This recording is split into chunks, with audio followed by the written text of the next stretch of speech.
నమస్తే welcome to our channel. నేను మీ మాధురి. హైదరాబాద్ లో ఉన్న రామానాయుడు స్టూడియో అలాగే అన్నపూర్ణ స్టూడియోకి జిహెచ్ఎంసి నోటీసులు జారీ చేసింది. ఏంటి సడన్ గా ఈ స్టూడియోస్ కి నోటీసులు ఎందుకు జారీ చేశారు అనే కదా.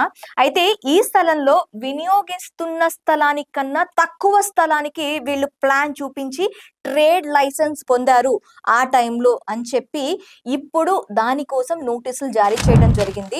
అయితే ఈ ట్రేడ్ లైసెన్స్ ఫీజు చెల్లించాల్సిన అధికారులు అంటే టోటల్ గా మీరు చెల్లించాలి అని చెప్పి అధికారులు వాళ్ళకి నోటీసులు ఇచ్చారు.